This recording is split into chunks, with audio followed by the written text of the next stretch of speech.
Once upon a time, a very poor woodcutter lived in a tiny cottage in the forest with his two children, Hansel and Gretel.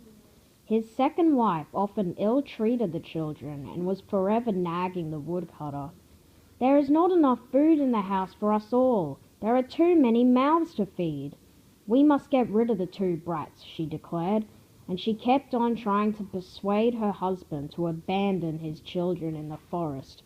"Take them miles from home, so far that they can never find their way back. Maybe someone will find them and give them a home." The downcast woodcutter didn't know what to do. Hansel, who one evening had overheard his parents' conversation, comforted Gretel.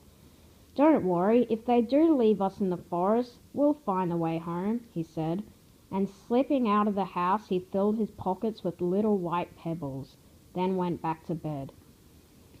All night long the woodcutter's wife harped on and on at her husband, till at dawn he led Hansel and Gretel away into the forest.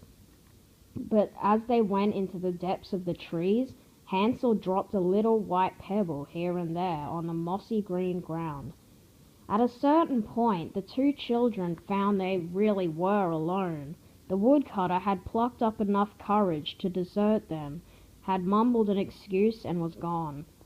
Night fell, but the woodcutter did not return. Gretel began to sob bitterly. Hansel, too, felt scared, but he tried to hide his feelings and comfort his sister. "Don't cry. Trust me. I swear I'll take you home, even if Father doesn't come back for us." Luckily, the moon was full that night, and Hansel waited till its cold light filtered through the trees. "Now give me your hand," he said. "We'll get home safely, you'll see." The tiny white pebbles gleamed in the moonlight, and the children found their way home. They crept through a half-open window without wakening their parents. Cold, tired, but thankful to be home again, they slipped into bed. Next day, when their stepmother discovered that Hansel and Gretel had returned, she went into a rage, stifling her anger in front of the children. She locked her bedroom door, reproaching her husband for failing to carry out her orders. The weak woodcutter protested, torn as he was between shame and fear of disobeying his cruel wife. The wicked stepmother kept Hansel and Gretel under lock and key all day, with nothing for supper but a sip of water and some hard bread. All night the husband and wife quarreled, and when dawn came, the woodcutter led the children out of the forest. Hansel, however, had not eaten his bread. As he walked through the trees, he left a trail of crumbs behind him to mark the way. But the little boy had forgotten about the hungry birds that lived in the forest. When they saw him, they flew along behind, and in no time at all had eaten all the crumbs. Again, with the lame excuse, the woodcutter left his two children by themselves. "I've left a trail, like last time," Hansel whispered to Gretel, consultingly. But when night fell, they saw to their horror that all the crumbs had gone. "I'm frightened," wept Gretel bitterly.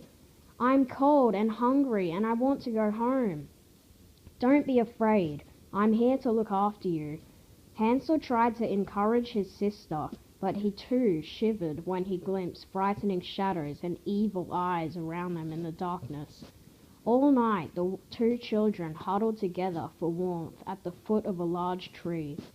When dawn broke, they started to wander about the forest, seeking a path, but all hope soon faded.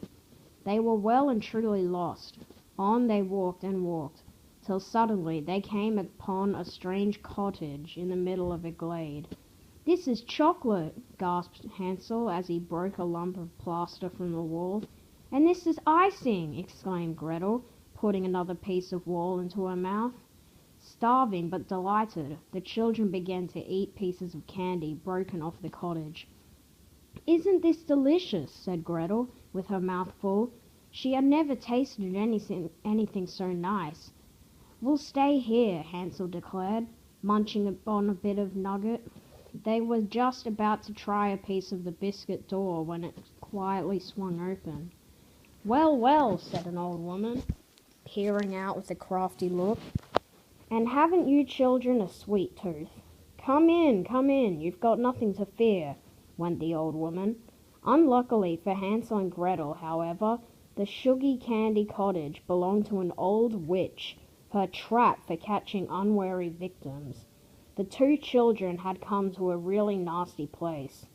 "You're nothing but skin and bones," said the witch, locking Hansel into a cage. "I shall fatten you up and eat you." "You can do the housework," she told Gretel grimly. "Then I'll make a meal of you too." As luck would have had it, the witch had very bad eyesight, as when Gretel smeared butter on her glasses, she could see even less. "Let me feel your finger," said the witch to Hansel every day to check if he was getting any fatter. Now Gretel had brought her brother a chicken bone, and when the witch went to touch his finger, Hansel held out the bone. "You're still much too thin," she complained. "When will you become plump?" One day the witch grew tired of waiting. "Light the oven," she told Gretel. "We're going to have a tasty roasted boy today." A little later, hungry and impatient, she went on, "Run and see if the oven is hot enough." Gretel returned, whimpering, "I can't tell if it is hot enough or not." Angrily, the witch screamed at the little girl, "Useless child! All right, I'll see for myself." But when the witch bent down to peer inside the oven and check the heat, Gretel gave her a tremendous push and slammed the oven door shut. The witch had come to a fit and proper end. Gretel ran to set her brother free, and they made quite sure that the oven door was tightly shut. Behind the witch, indeed, just to be on the safe side. They fastened it firmly with a large padlock. Then they stayed for several days to eat some more of the house, till they discovered amongst the witch belongings a huge chocolate egg. Inside lay a casket of gold coins. "The witch is now burnt to a cinder," said Hansel, "so we'll take this treasure with us." They filled a large basket with food and set off into the forest to search for the way home. This time luck was with them, and on the second day they saw their father come out of the house towards them, weeping. "Your stepmother is dead. Come home with me now, my dear children." The two children hugged the woodcutter. "Promise you'll never ever desert us again," said Gretel, throwing her arms around her father's neck. Hansel opened the casket. "Look, father, we're rich again. You'll never have to chop wood again." And they all lived happily ever after together. The end.